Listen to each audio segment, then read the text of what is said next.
Do you know why so many people share their pronouns in their signatures or introductions? Have you ever had to scan your environment to decide whether or not it's safe to show up as your true self? These are a couple of the questions we explore this week with my guest, Sarah Scala, a consultant with a specialty in LGBTQ coaching. In our conversation, Sarah talks about her experience as a member of the community and what we can all do to show up as better allies to our LGBTQ colleagues, as well as members of all underrepresented groups. Thank you so much, as always, for listening. Welcome to the Impostor Syndrome Files. My name is Kim Meninger, and as an executive coach and former high-tech leader, my personal mission is to help professionals overcome imposter syndrome so that you can advance your career with confidence. Each week, I interview a new guest who brings a powerful perspective to this conversation, including personal stories, best practices, and new insights. The more we talk about this issue, the more we destigmatize imposter syndrome, recognize that we're not alone, and empower ourselves to access the tools and resources that can help us and those around us. Thank you so much for listening and for sharing with others you think would benefit from this conversation.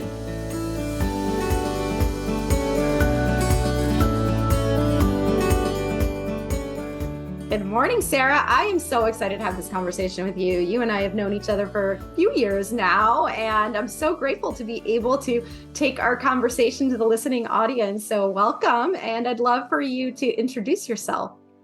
Awesome, Kim. It's an honor to be here, and I just want to say thanks right out of the gate. So my name is Sarah Scala. My company, Sarah Scala Consulting, just turned 10 years old last month. Yay. When people ask, like, who are you or what do you do?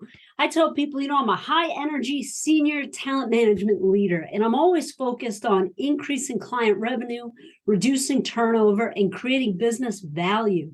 And I do that through executive coaching, organizational development and change, LGBT leadership coaching. I do a lot of moderating of panels, change management, and leadership development, in addition to public speaking. So I've been doing this work over 20 years now and running my own company for 10. So this is a question I actually don't have the answer to, or maybe I just might not remember, which is terrible. But how did you get here? What were you doing before?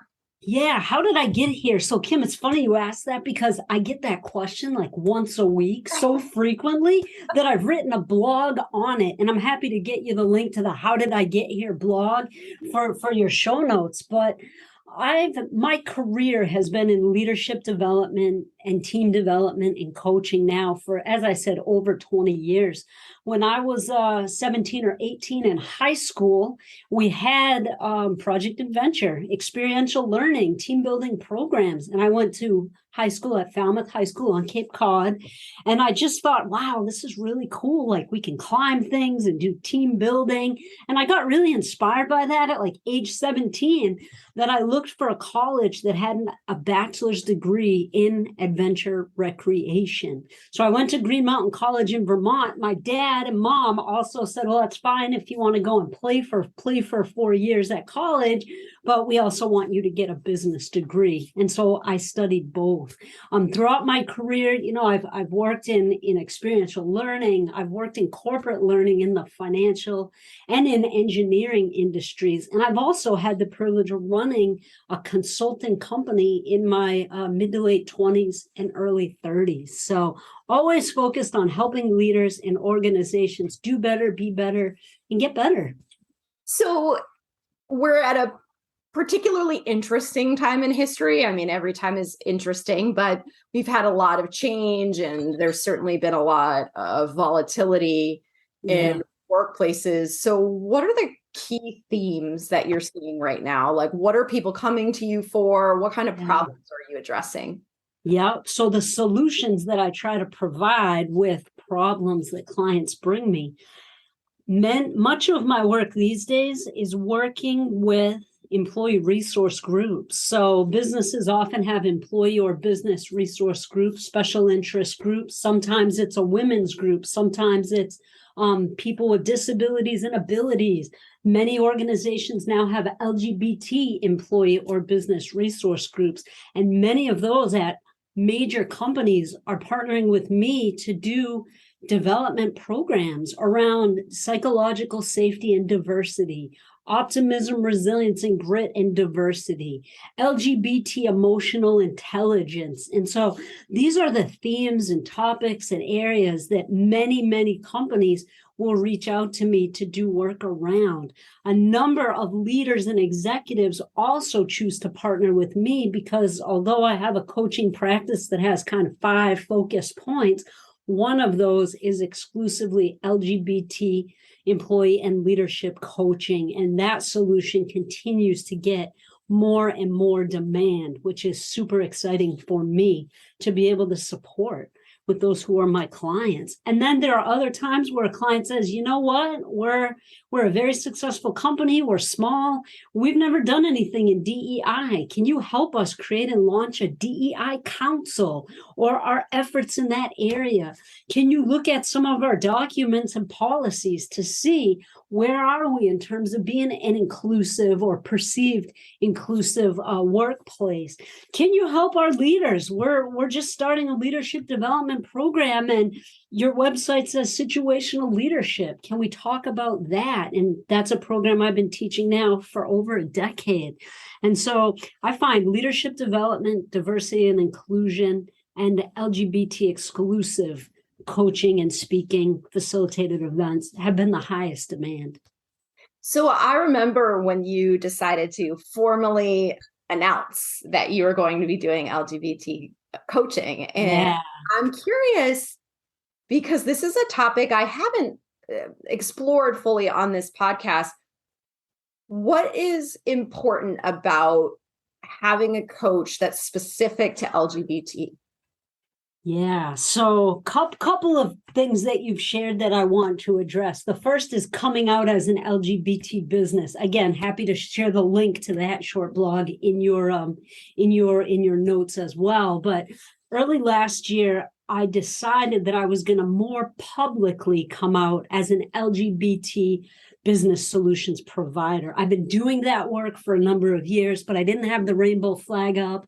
My website didn't say LGBT, frequently. And with some clients, they didn't even know that I was a member of this community. And so last year was my coming out year. And it started, by being in coaching groups and getting some feedback and support and working with some of my mentors, doing really small community-based, pro bono LGBT workshops. It went from that in January, February, Kim, to in Pride being booked out to work with Fortune 500 and amazing companies to support their LGBT employee resource groups, to October of last year, Kim, being selected to lead a workshop at Out and Equal. They have a global summit that is the world's largest LGBT workplace specific conference. And so go from January being a little hesitant, kind of testing the waters, to October being a key speaker at the largest global LGBT conference was my path to it. Each month I took some different steps, different risks, few more things on the website, few more speaking events, bigger speaking events, more blogs that are specific LGBT focused. And now the DEI, diversity, equity, and inclusion and or LGBT focused work that I'm doing these days is becoming bigger and bigger percentage of the work that I'm getting asked to do. As far as LGBT coaching, have a blog on this as well, because some people are like, what's the difference? What makes this special?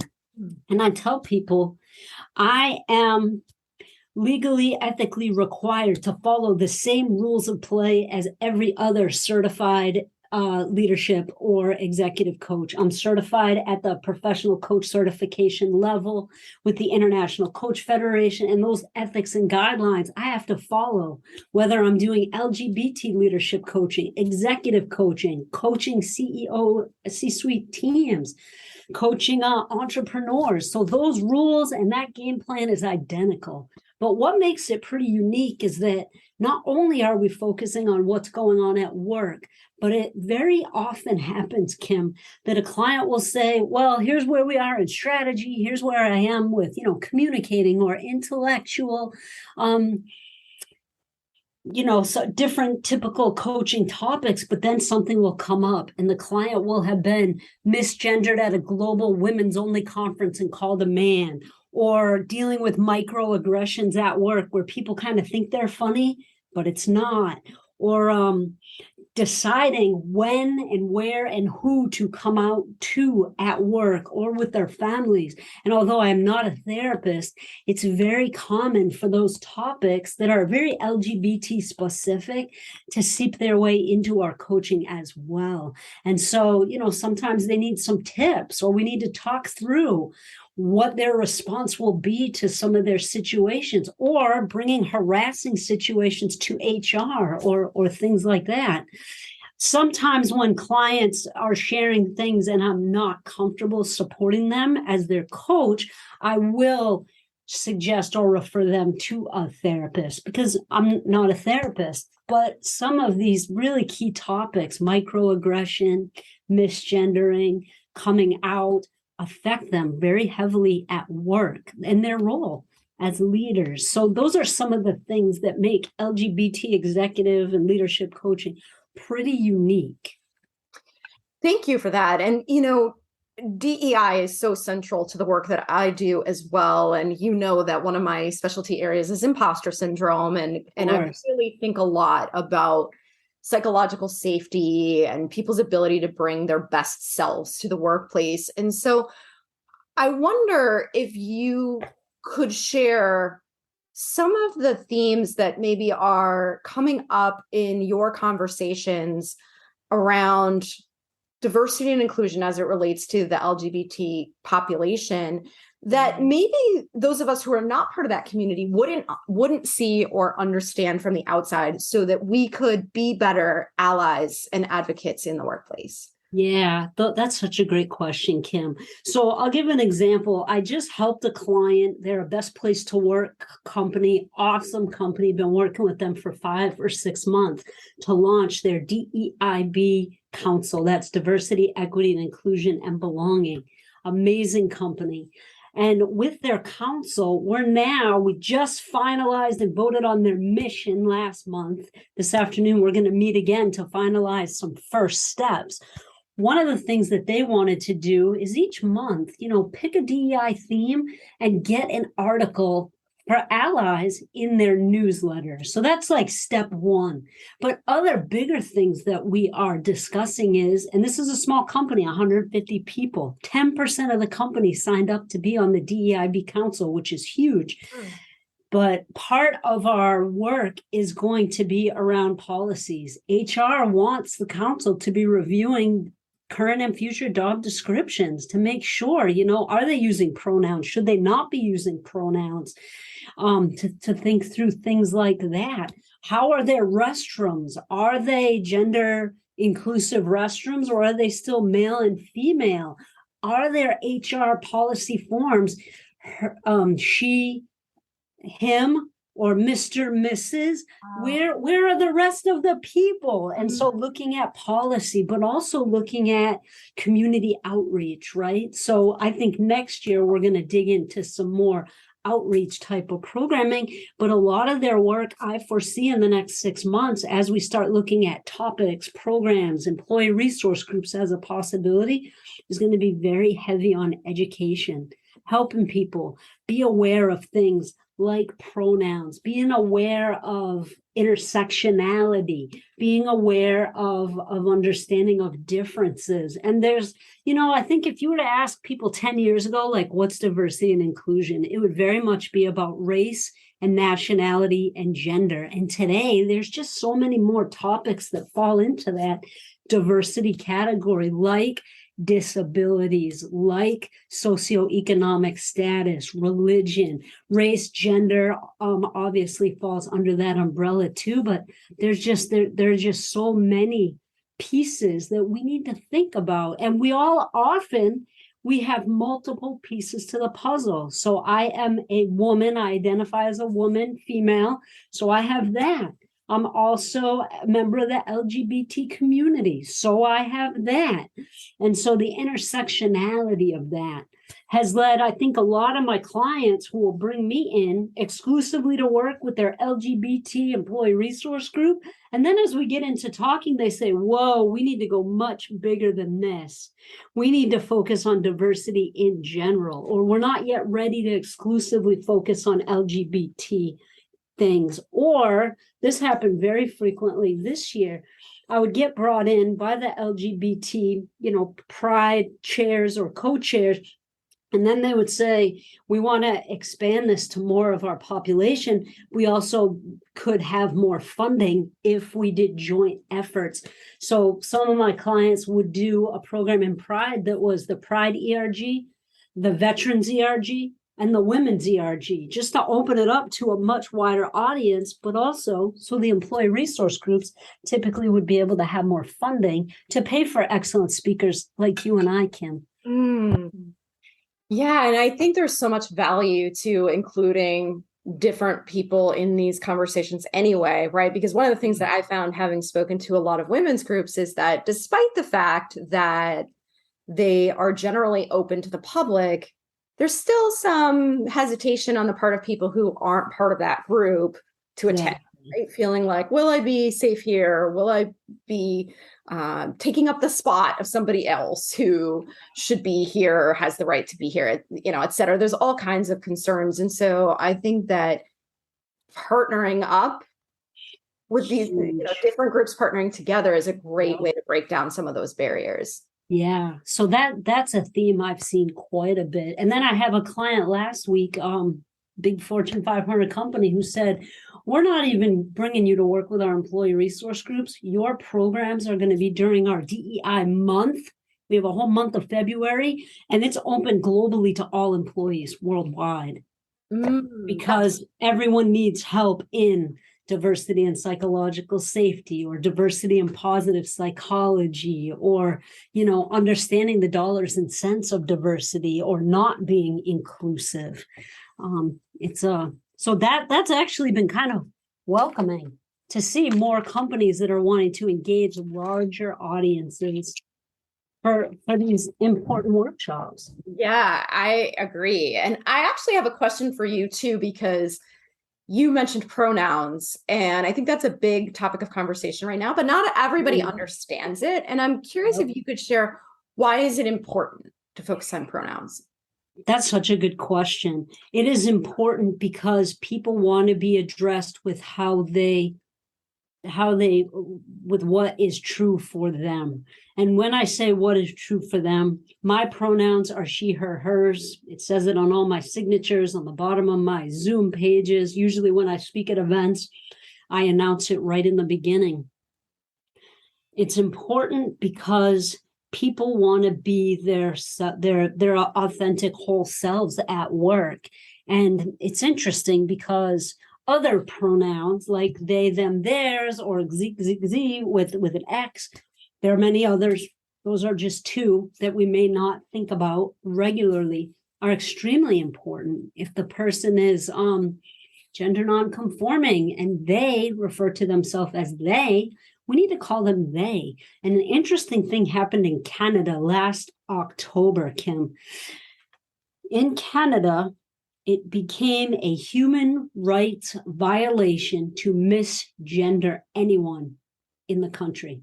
So if you have an employee and they tell you, hey boss, moving forward, my pronouns are they, them, theirs, and you decide to ignore that or decide to do it, especially in a mean and negative way, in Canada, that is a human rights violation. That's huge. We're not there in the United States yet, but in Canada, the country, their leadership said, heck no, we are not going to tolerate, people being discluded, people, being harassed or not having their preferences respected. So it's a violation of the human rights, which is fascinating. Yeah, absolutely. And I think, both of us have our pronouns here on our screen. And like you said, I try to incorporate that too. And I think there's something really powerful about, using them because it shows respect and appreciation. Absolutely. It shows support too. I think even 5 or 10 years ago, Kim, if people were to put their pronouns in their signature, it was automatically assumed they were LGBT.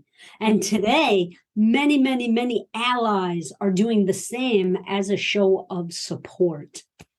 Yeah, exactly. And I think that's really what I'm really focused on too, is what can we be doing, generally speaking, as allies to all communities, but particularly those that we don't necessarily identify with personally. And so are there other things? I know the pronoun conversation is a big one, but are there other things that maybe we don't understand or that we could be doing more proactively to better support the community based on what you're hearing from your clients? Yeah. So a couple things.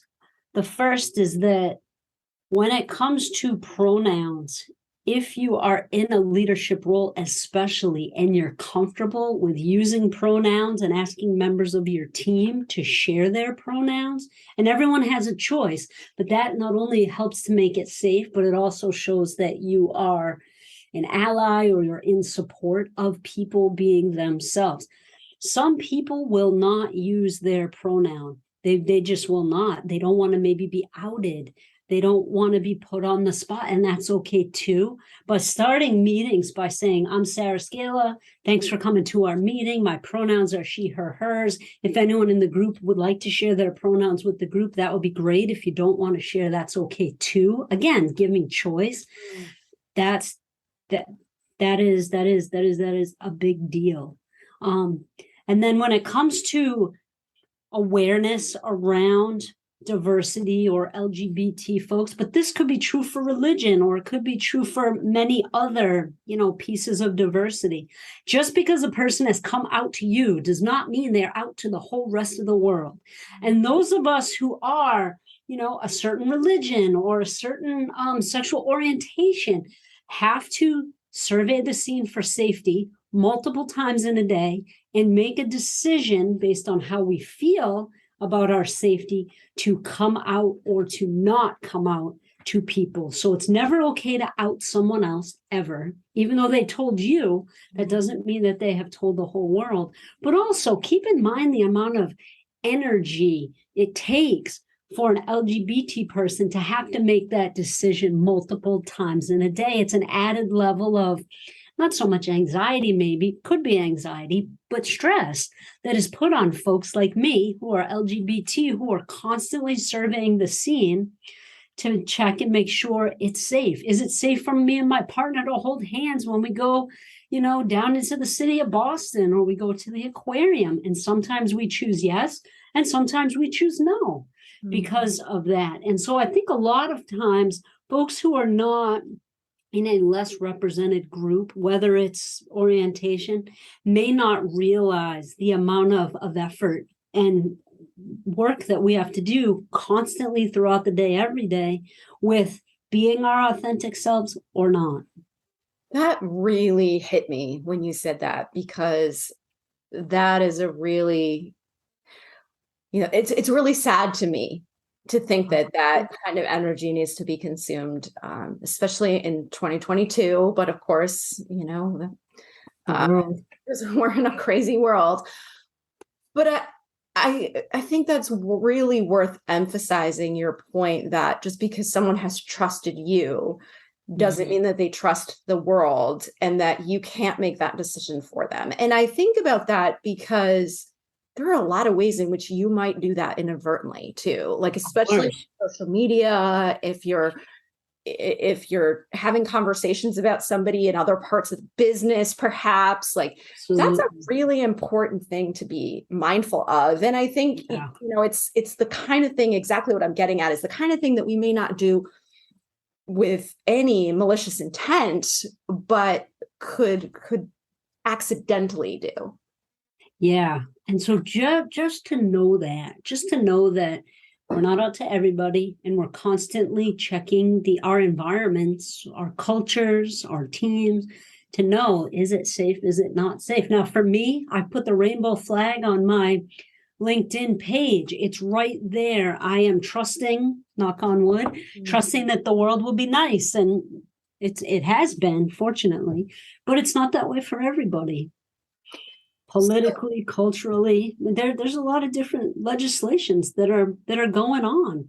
I especially have to be careful now with the state of Florida, who in July passed the Stop Woke Act, which means human resources cannot require anti-harassment or inclusion training to their employees.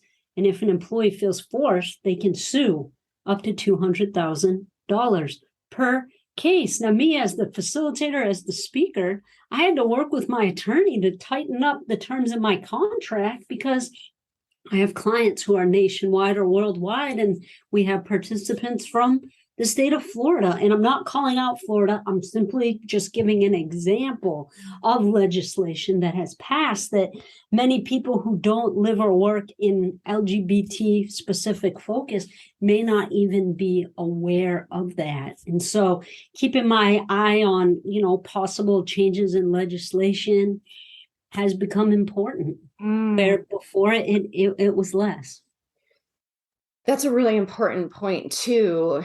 And one thing I wanted to pick up on was when you were talking about scanning the environment. And I think this is something that we could talk about even more broadly because it ties back to psychological safety. You had mentioned some tips for leaders in terms of pronoun introductions within meetings.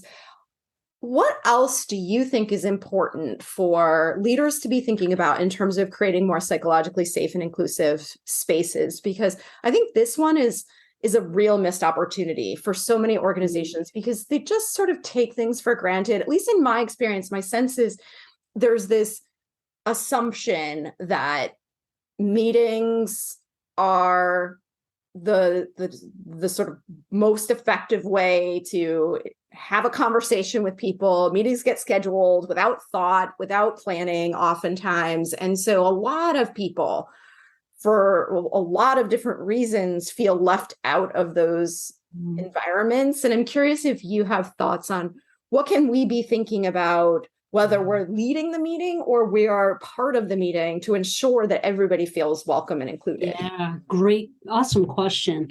One thing that I tell leaders to do is to keep an eye or keep a pulse on what's happening in your state or in your country.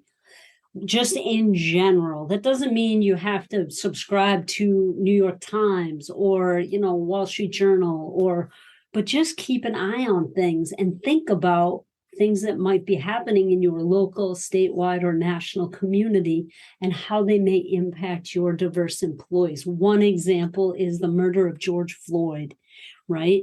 We can't just pretend that did not happen. It's a huge event. It's a unfortunate event that happened. But if you're a typical CEO executive in the United States, there's a high likelihood you're middle-aged, white, and male. Not everybody, but that's where things lean. And if you're not comfortable showing some empathy to your diverse workforce about things like that, or when folks who are trans are being murdered, or just all those specific things that unfortunately happen even today that may affect employees. The recent Roe versus Wade overturning that may affect women in the United States of America. Having some empathy, being aware enough to understand and think about that. I know younger employees are expecting their employers to take a stand on some of this, on a lot of this. There were a lot of companies that came out against racial injustice when George Floyd was murdered, and follow that up by a lot of learning development and policy. There were many companies who said, in our state, in our company, we're global, but if your state has now banned abortion, know that we'll pay for you to go somewhere else. And again, I haven't told you my opinions on any of these topics. I'm just sharing some examples of what we've seen from major Fortune 10 and Fortune 50 companies to say, we're not about, racial inequality. We're not about, blocking our employees for getting health care. And so looking as a leader or a CEO or on the C-suite of a company, younger employees are expecting you to have an opinion and have a voice, and hopefully it is one that's leaning towards the side of inclusion. Those are just a few examples that are top of mind for me, Kim. I think that's such a great way of thinking about it, because I'm really hopeful, and maybe naively so, but I will maintain hope as long as I can, right? That we are moving in the direction of no longer assuming that people will check their humanity at the door when they go into work, right? Then, and I do think that a lot of this is influenced by younger generations, and I'm so grateful for that. But to ignore the headlines, to ignore the events that are happening around us we can't. Yeah, it's not only not inclusive and disrespectful, but it's also counterproductive to your business, because you have to acknowledge that people are distracted. You have to acknowledge that people are experiencing tough times. Absolutely. Absolutely. And I think, trying to be aware, just trying to be aware of just what's happening, whether you agree, maybe you disagree, but simply being aware and being willing to show some empathy, even if your opinion is different, I think is really important. And Kim, you asked about diversity and psychological safety, like what can we do? We have to keep in mind that employees who are underrepresented, and when I say underrepresented, you could be a white male on your team that is underrepresented because the rest of your team could be all females or could be all people of color. So I'm not saying that white men are excluded in being underrepresented, but in general, employees who are underrepresented on their team, they may feel like they don't belong. They may not feel included. They may be surviving versus thriving, and they may feel less safe being authentic. And so I think when we think about psychological safety, like what can we do? How can we build psychological safety for our diverse and our underrepresented employees? A few examples that I can share that came from an excellent certification program that I took from the University of South Florida, Muma School of Business. They had a DEI in the Workplace certificate program that I did last year. They shared allyship, empathy, acknowledge and celebrating differences, practicing active listening is also extremely important to support psychological safety on your team, and acknowledge and accepting our unconscious or internal biases. Folks who are listening, every single person on the planet has unconscious bias. We all do, no matter what we look like or what religion we are or what our gender is or orientation, we all do. And so working to be more aware of your biases and to start maybe closing that gap is also important. One other question I have for you, Sarah, and I don't mean for you to be the the person who has the answers to all these questions, because if it were that simple, we'd be out of a job. But one question I have for you, because I know a lot of people find themselves in this situation, is I want to be an ally. I want to do the right thing, but I'm afraid of overstepping. I'm afraid of misreading the situation. I don't want to get it wrong, right? So let's say, for example, I'm in the meeting, and I'm not speaking as myself here. I'm speaking as a lot of people who have been in this situation. But like, let's say I'm in a meeting and I see a microaggression, or it's possible that somebody is not feeling included, but it's not obvious enough that I take immediate action. And so I'm kind of thinking like, ooh, how do I navigate this so that I show support but don't assume? Yeah. So I find, the more years I spend as a coach, a leadership facilitator, a public speaker, I find the longer my career moves, the more time I'm spending listening and the less time I'm spending speaking. Now, if you hire me to be your speaker, obviously I'm going to talk quite a bit, but I find the more I can listen to try to understand, the better. Also, I ask at the end of my diversity and psychological safety workshops, we do a mentee poll that asks, how are you going to hold yourself accountable for being, an inclusive leader? And some of the options there are add it to my personal development plan, my individual development plan. put it out there, for my company to know this is an area of development I'm working towards. Have an accountability buddy. Try to connect and build relationships with folks who are different from you. And so some of those, and I give 3 or 4 choices, and they pick on the mentee poll all that apply, but people are picking more than one option there. So an accountability partner, extremely helpful. Connecting with folks who are different from you, but putting it in your IDP or your individual development plan is key, because then your leader will look at that whenever you do, performance check-ins. What are you doing for this? What are you doing for that? And it'll help you to be more accountable. But yeah, if there's a microaggression, again, sometimes that depends on the situation and who did it. It absolutely needs to be addressed. Does it need to be addressed and called out right in the middle of that meeting? Maybe or maybe not. But definitely, things like that need to be addressed. And often, Kim, what I find is people are not aware that they've done a microaggression, or it's not done intentionally, or they're not aware that it is considered microaggression. They may say, oh, I was just joking around. I think a lot of times when people are made aware that it's unacceptable and that it is considered a microaggression, hopefully people will change behavior. But there are, lawsuits against companies that have reported issues like microaggressions. The company or human resources have done nothing, and companies are also being sued. So if you're a leader in a company or you work in human resources, it's your job to make sure your people are safe, they feel included, so that they can show up and do their best work.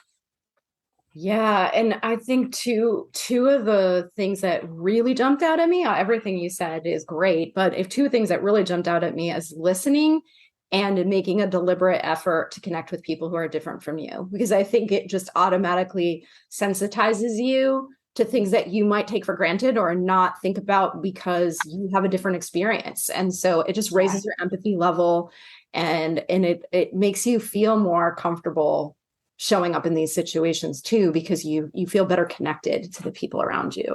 Absolutely. And there's a lot we all don't know.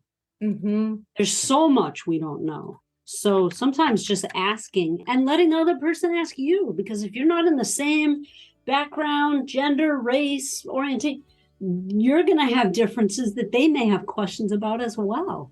And so it's just important, again, to have it be reciprocal. I'm a big fan of reciprocity. Yes, I love that. This is great. Well, this has been such a great conversation, Sarah. Where can people find you if they want to learn more? Well, they can find me on my website, which we'll put the link in the show notes. It's sarahscala.com. That's SARAH for happy, SCALA.com. And I'm on LinkedIn. I write a blog every week that comes out on Tuesdays. I share a video or a great success story with a client every Thursday. And I would love to be connected to anyone in the audience. So thanks. Well, thank you. And thank you for all the amazing work that you're doing to make the world a better place. And thank you for your friendship over the years too. Awesome. Well, this has been wonderful. Thanks so much for listening to the Impostor Syndrome Files. If you would like to continue this conversation in a safe and trusted space, I would love for you to join my virtual discussion group every Thursday at 12 p.m. Eastern.